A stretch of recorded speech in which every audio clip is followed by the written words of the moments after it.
Bonjour à tout le monde. Bonjour, bonjour. Alors, j'espère que tout le monde aille bien. Ça fait longtemps que j'ai pas fait des vidéos. Ça fait quelques mois. Entre la vie professionnelle, ce que nous appelons vie professionnelle, si on peut appeler ainsi, euh, les choses d'ordre qu'on doit faire chacun d'entre nous, on fait à la maison. Bref, j'ai fait tellement de choses qu'à la fin, voilà, j'ai pas beaucoup réellement de temps, même si on a plein de vidéos sur ma chaîne et d'autres interviews que j'ai déjà fait. Je viens dans cet message important vous parler d'abord de quelque chose qui est en train de se faire, qui est en train d'être corrigé et qui ensuite sera publié aussi sur Amazon. Les messagers de Marie, ça veut dire que ce sera des lettres que j'ai reçues des personnes qui m'ont apporté des lettres de ce que les gens appellent Marie, la mère de Jésus-Christ, bref. J'ai reçu des lettres de ces entités qui ont amené ces lettres à moi. Bref, j'avais déjà publié quelques-unes de ces lettres sur ma chaîne. Et là, comme j'avais reçu énormément, alors j'ai fait un livre avec. Et ce livre, ça sera aussi en vente sur Amazon. Et les personnes pourront l'acheter à un prix tout à fait raisonnable. Ça veut dire que c'est juste le prix d'impression du produit, parce que je ne gagne pas d'argent dessus. Et ça sera, à ce moment-là, quand le livre sera prêt, je vous donnerai, il y aura mon nom, Carlos Viotto, et vous chercherez sur Amazon, vous trouverez le livre. Voilà.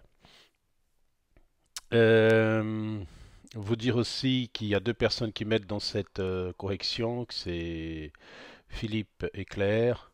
Ce sont deux amis, deux personnes assez matures qui m'aident, matures aussi spirituellement et aussi humainement, qui m'aident au développement de cette, on va dire, de correction, faute de français, des syntaxes, d'orthographe, bref, des tas de choses, parce qu'en fait, la langue française en étant pas ma langue maternelle, et j'ai reçu, la majorité des lettres sont des lettres que j'ai reçues en presque, on peut dire comme ça, hein, en français phonétique. Alors, j'ai besoin d'aide, et ces personnes se sont disposées à me donner un coup de main à ce niveau-là. Voilà. Pour les personnes, je vais laisser le lien de mon adresse email dans le descriptif en bas sur YouTube. Les personnes qui désirent avoir le format en PDF avant la sortie, il faut juste que vous m'envoyez votre adresse email. Je vous envoyerai gratuitement en fait le livre en PDF pour que vous puissiez le lire. Voilà. Bref, c'est quelque chose de complexe. J'ai pas que j'ai douté du message, mais plutôt de quel intérêt de donner ce message, parce qu'en fait, c'est ce qu'elle a toujours dit, c'est ce qu'elle a toujours fait. Je ne fais que confirmer les apparitions de cette entité dans le monde, pas toutes, hein, mais une grande partie d'entre elles. Ça veut dire de confirmer les choses qu'elle dit. Il semblerait que ça soit réellement la mère de Jésus-Christ, selon les dires de ces entités qui m'ont amené ces lettres. Il n'a pas de mystification au niveau des messages parce que je ne vois pas réellement l'intérêt. En fait, nous devons devenir adultes et matures et écouter les choses et tirer ce qui est réellement important et voir dans notre environnement terrestre ce qui est, on va dire, ce qui est réellement important. Euh, Parce que quand nous recevons, il y a eu un même problème dans la sortie du livre du Père François Brune. Ça veut dire les personnes ont du mal à comprendre le sens du message. Parce que les gens veulent souvent une confirmation. Et en fait, nous ne pouvons pas, même moi, je n'ai pas de confirmation de quoi que ce soit. Ce que je peux vous dire, c'est qu'il y avait un être, parce que je l'ai vu quelques fois, on pouvait dire comme ça, en rentrant chez moi, il rentrait chez moi dans ma maison, m'a apporté en fait ce message. D'accord? C'est l'unique chose que j'ai en fait. Je n'ai pas une autre chose. Après, dans le livre de Marie, c'est différent de celui du père François Brune, mais l'important c'est de comprendre le message. C'est plus des avertissements. En fait, je ne suis pas un spécialiste marial, encore moins dans les apparitions de Marie, mais après que j'ai reçu tous ces dizaines de messages, j'ai fait des recherches sur Internet et j'ai vu euh, que Marie est connue pour ça, en fait, avertissement, avertissement en permanence. C'est pour ça que j'explique. Il y a certaines choses qui sont très intéressantes. Elle explique un peu ce que nous appelons l'enfer ou toutes ces choses-là. Il y a des choses sur la destruction du monde par l'ignorance des hommes. Bref, il y a des tas de choses comme ça que c'est intéressant. Après, c'est à vous, comme moi, ça a été mon cas, de décider si c'est important ou pas. Moi, je trouve que c'est intéressant parce que ça parle beaucoup de ce que nous passons actuellement aujourd'hui. Même si dans le livre, parfois, elle parle du passé, de sa vie humaine, quand elle a eu son fils, toutes ces histoires-là, que nous avons extrêmement mystifiées. Nous avons transformé le Christ en quelque chose qu'il n'est pas, et elle, pareil. Alors, bref, c'est une vision différente. Restons simples, apprenons à écouter, à apprendre, à voir, surtout écouter, mais ça n'enlève rien du tout, ça veut dire ça, on va dire ça, la beauté du message, la beauté de la vision mariale, hein. Ça n'enlève rien du tout, c'est la même chose. C'est très beau ce qu'elle dit, Marie. Euh, Surtout, elle parle beaucoup des enfants, l'importance de la sacralité de l'enfant. Ça, je trouve que c'est une chose que malheureusement nous avons oubliée sur Terre. C'est un constat. Alors, je vous conseille, ceux qui souhaitent, quand le livre sera prêt, des corrections, parce que c'est déjà la deuxième fois. Cette fois, j'ai changé certaines choses, surtout avec les personnes qui sont en train de m'aider. Ça veut dire pour que le message soit un peu plus clair et aussi un peu plus brut ce que j'ai reçu. Il n'a pas d'image, il n'a rien de tout ça, c'est juste le texte tant que tel. Et vous allez voir l'importance de ces messages et à vous ensuite après de décider. Euh, Parce que disons que le choix que j'ai fait humain, c'est celui de porter le masque et de recevoir des messages. C'est un, voilà, j'ai fait mon rôle de receveur, de postier. Voilà. Euh, c'est important. On verra par la suite. Mais comme je disais tout à l'heure, parce que j'ai mélangé un peu les choses, mais les messages de Père François Brune, les lettres du Père et dialogues du Père François Brune, c'était la même chose. Les gens avaient beaucoup de mal à comprendre. C'est que dans ce livre-là, le texte de François Brune, en soi, en fait, c'est plus un moment présent qu'il vit actuellement qui quelque chose, ça veut dire d'autre. Ça veut dire c'est quelque chose qu'il vit actuellement. Il ne parle pas énormément du passé. Il parle ce qu'il vit maintenant. Parce qu'il y a un exemple. Si vous allez parler avec quelqu'un, lui, il ne va pas parler du passé. Quand vous êtes au travail, vous parlez avec quelqu'un, il parle de sa vie quotidienne, des choses qu'il a vécues, des choses. Sauf si vous approfondissez avec le temps, des années de connaissance, d'amitié, de copinage, quel qu'elle soit le truc. Ensuite, ça s'approfondit. Mais généralement, en fait, nous, quand on ne connaît pas la personne, nous recevons des choses, nous parlons avec les gens, ils parlent du moment présent, on va dire du beau temps, du mauvais temps, du soleil, de la journée, parfois un peu de la famille, des enfants, bref, ça reste là. C'est la même chose, ça ne change pas, hein. Ce type d'échange que j'ai eu avec le François Brune, c'est la même chose. Ça veut dire, il me parle de ce qu'il vit, hein. Il m'a parlé de ce qu'il vivait. Et c'est comme j'ai déjà dit à plusieurs personnes, c'est en fait, je voulais même pas faire quoi que ce soit sur ce monsieur, parce que je le connais pas, je connaissais pas son histoire, je connaissais pas son travail là-dessus. Bref, surtout que la religion ne m'intéresse pas du tout. Je respecte. J'ai même étudié, mais ça ne m'intéresse pas réellement. Je ne pratique pas, je ne pratique aucune doctrine. Voilà, je suis totalement détaché de toutes ces choses-là. Mais bref, j'ai écouté ce monsieur et j'ai trouvé que les choses qu'il me disait au fur et à mesure des lettres que je recevais, c'était profond. Il parlait beaucoup d'amour, de compassion, du pardon. Et il parlait de l'importance de la vie. J'ai trouvé que voilà, que c'était un esprit qui était conscient. Et la majorité des gens ont beaucoup de mal à comprendre ce message-là parce qu'ils voulaient quelque chose qu'il y a que sa famille connaisse, qu'il faut que sa famille ensuite lise et qu'ils disent oui, c'est bien lui. Quel intérêt qu'il y en a pour savoir? Écoutez, prenez les choses tant que telles, lisez. Si ça vous convient, ça vous convient. Ça vous convient pas, passez à une autre chose, c'est tout. Moi, j'ai pas réellement d'opinion à donner là-dessus. Par rapport au père François Brune, j'ai eu seule fois un rêve avec ce monsieur, alors que je ne connais pas du tout, et quand nous avons discuté, mais je ne me souviens pas réellement des discussions que j'ai eues avec lui. On était dans un plan différent, je ne sais pas comment on peut appeler ça, dans un plan, une dimension différente, et nous avons discuté un peu, sans plus. Ça reste, comme j'ai toujours dit, ça veut dire je ne le connais pas réellement.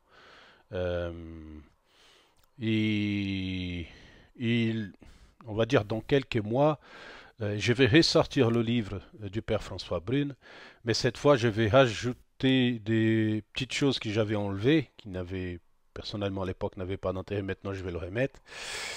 Et mais rien d'exceptionnel, hein. Je vais juste le remettre, des explications un peu plus approfondies. Et, et je vais donner le texte de Tonquitel sans images. Ça veut dire que ça sera juste le texte. Et expliquer à tout le monde qu'en fait, tout ce que j'ai reçu ici, avec les personnes qui sont en train de m'aider à corriger tout ça, ils mettent en français correct pour que les gens puissent comprendre, ça sera des volumes en fait, ça sera, et tous la même chose, ça veut dire le prix de l'impression, ça ne m'intéresse pas tout ça, l'argent, de gagner de l'argent avec ça.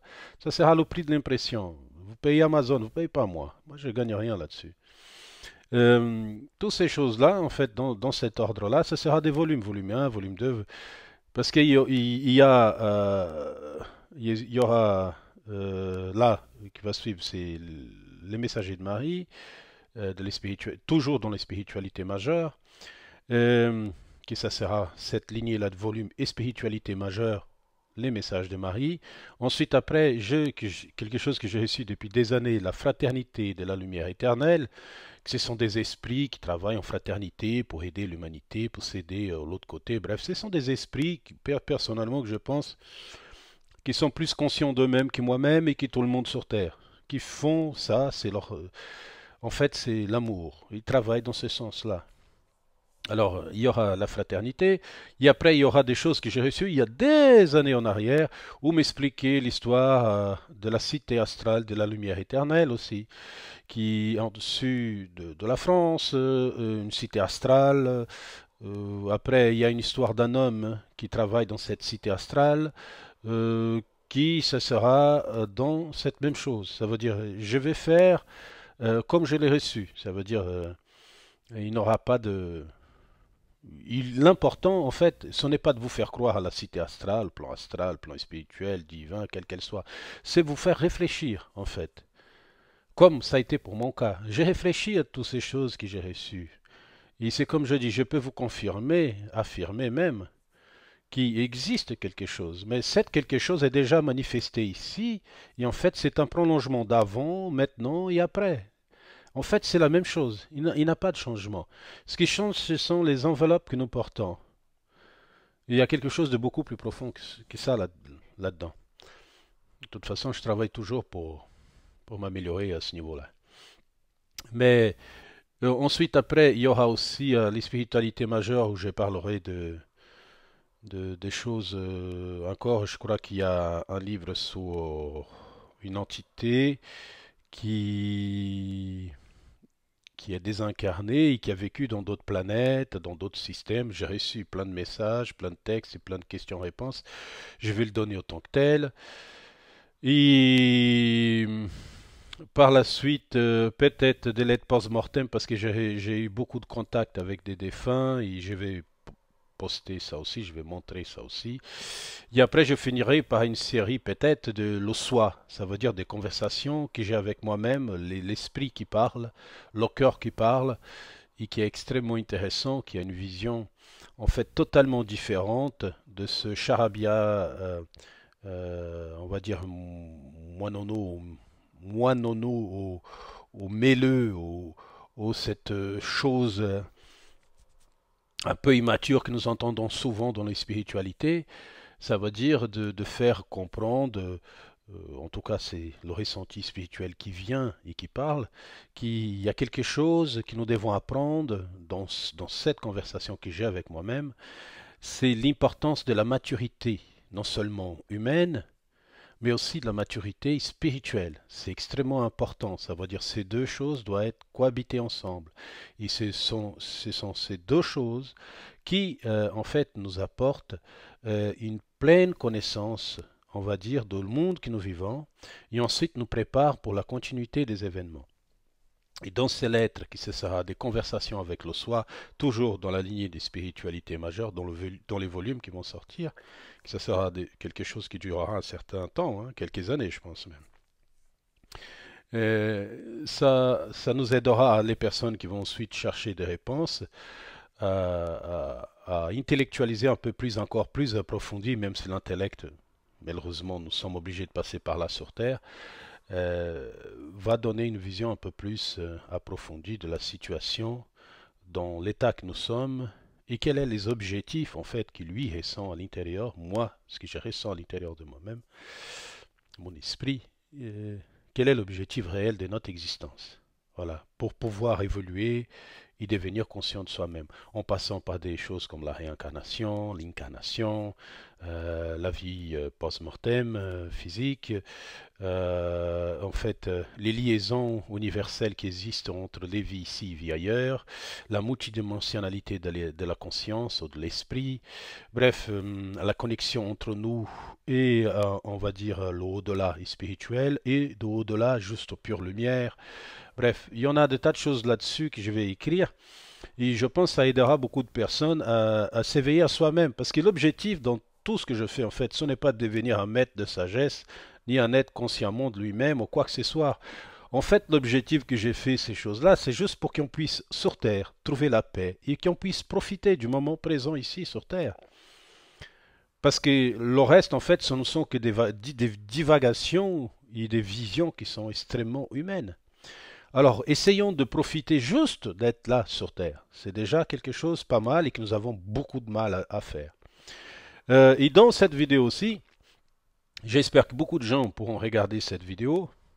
C'est de dire que j'ai continué avec les guidances et aussi les contacts qui parfois ça marche, hein, qui parfois ça ne marche pas du tout. J'ai eu un cas il n'y a pas longtemps d'une personne qui a mis 2 ans à voir quelque chose, hein. Elle m'appelait à chaque 6 mois et je pense qu'elle va écouter cette vidéo, elle va se reconnaître. Et elle a eu un message de son fiston qui est de l'autre côté et qui va très bien et qui est mort de quelque chose physiquement qui était dur et qui, voilà, il va mieux. Il va beaucoup mieux même. Et, et la maman, ben voilà, elle est très heureuse parce que, voilà, au début, il n'avait rien du tout, hein. C'était le néant total. Mais elle a tellement insisté qu'au bout de 3 coups de fil en 2 ans, elle a réussi à avoir un message réel de sa part qui a touché profondément son cœur. Et ça, c'est extrêmement important. Doublement, je pourrais dire même, parce qu'il n'y avait pas que lui, d'accord, dans ce message. Et voilà, j'ai continué cette guidance et cette contact avec les gens qui nous aimons et qui nous aiment aussi, parce que je sais qu'il y en a besoin, il y a des gens qui en ont besoin. Et j'ai aussi mon ami Fernando et nous continuons aussi on va dire notre voyage d'aide aussi parce que lui, de sa côté, il fait du magnétisme. Et ce magnétisme-là, bah, ça aide certaines personnes qui ont des douleurs physiques, d'autres personnes qui ont des douleurs chroniques. Bref, il y en a le magnétisme, c'est très vaste. Et j'ai le mesmérisme, on pourrait même dire, parce que ça vient tout du mesmer. Pas le mesmer qui passe à la télé, hein, c'est un autre mesmer qui n'a rien à voir. Il faut chercher, vous allez trouver. C'est lui qui a commencé avec les histoires de magnétisme et des passes magnétiques. Même si nous pouvons trouver que certaines fois dans le christianisme, dans certaines choses qui faisaient le Christ, ça fait penser à un grand pouvoir magnétique. Mais, ou un don, ou quelque chose dans ce sens-là de sa part. Alors, voilà, je suis avec lui. Et vous pouvez me contacter. Je vais laisser, comme j'ai dit au début, il y a mon adresse email dans la description. Vous pouvez me contacter par mail. Vous me laissez juste votre numéro de téléphone. Vous sonnez. En fait, vous n'avez besoin de rien me dire. Mais quand je veux dire rien, mais c'est strictement rien.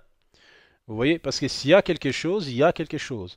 Alors, s'il vous plaît, ne mettez pas une histoire gigantesque ou quoi que ce soit sous votre vie ou la vie de la personne que vous désirez parler, parce que si on a réellement quelque chose, en fait, ça va énormément vous aider à continuer.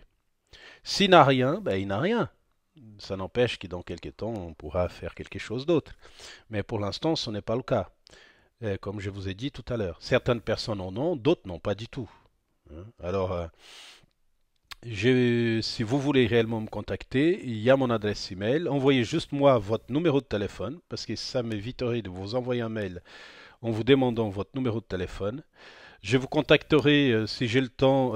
S'il y a beaucoup de monde, ben comme c'est déjà eu le cas, euh, je vous laisserai, je marquerai une date pour qu'on puisse discuter. Et après, c'est oui et non. C'est tout, hein. C'est la question que je pose souvent à les personnes. Je vous dis quelque chose, je vous pose la question, est-ce que c'est oui ou est-ce que c'est non? Voilà. Si on a quelque chose, hein.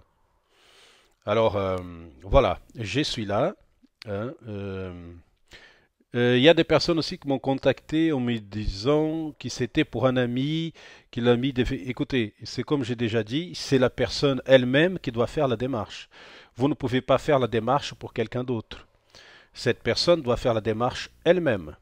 Et ça concerne aussi des personnes qui me demandent des choses vis-à-vis d'une tierce personne. Ça ne marche pas, hein. Il faut que la personne fasse la démarche, et c'est son vouloir qui peut l'aider que je peux, en tout cas je peux essayer de lui donner un coup de main. D'accord? Qu'il soit pour une guidance, qui s'arrive souvent, c'est des 10 contacts que j'essaye, 9 finissent en guidance. D'accord? Et celle une qui reste, ben, c'est un contact avec celui qui les gens disent qui sont de l'autre côté, qui pour moi, c'est la même chose qu'ici. Alors, juste l'enveloppe n'est pas le même. Alors, je suis là, n'ayez pas peur, envoyez-moi vos mails pour le livre de Marie, mettez votre désir de recevoir en fait le PDF de ce livre qui est en train d'être corrigé. Quand il sera prêt, je vous envoyerai. Pour les personnes qui veulent de la guidance ou veulent un contact avec une personne, un être cher, ou bref, quel qu'elle soit le désir exprimé par votre part, envoyez-moi juste votre numéro de téléphone. Et pour Fernando, c'est la même chose. Des personnes qui désirent en fait un soin énergétique, magnétique, appelez ça comme vous voulez, je vous envoyerai directement à lui. Lui vous contactera dans un but, on va dire, gratuit, bénévole. Il n'a rien à payer. Tout est gratuit. OK? Je vous embrasse. Euh, on se voit dans quelques mois. Je sais pas, parce que maintenant ça sera beaucoup audio, c'est plus simple pour moi. Mais on se verra dans quelques mois et je vous embrasse. Ne perdez pas votre temps et ça c'est juste une observation personnelle, hein. Ne perdez pas votre temps à, on va dire, avoir des problèmes familiales pour des histoires de politique. Votre famille est beaucoup plus important qu'un homme politique ou une femme politique. Pensez d'abord à votre famille. Vous savez, les hommes politiques sont changeables. Votre famille, c'est pas possible. Alors, ayez de l'amour pour votre famille. Je ne dis pas qu'on doit haïr l'homme politique. Je dis simplement que ça ne vaut pas le coup. L'important, c'est les contacts familiaux que vous avez et l'amour et le respect que vous avez pour eux. Ça ne vaut pas la peine de arrêter de parler avec quelqu'un de votre famille parce qu'il est d'un autre bord politique. Je pense que c'est très important le respect mutuel et l'amour que nous devons avoir entre nous, surtout dans notre famille. Ok? Allez, je vous embrasse. À bientôt. À bientôt. À bientôt. Je vous embrasse.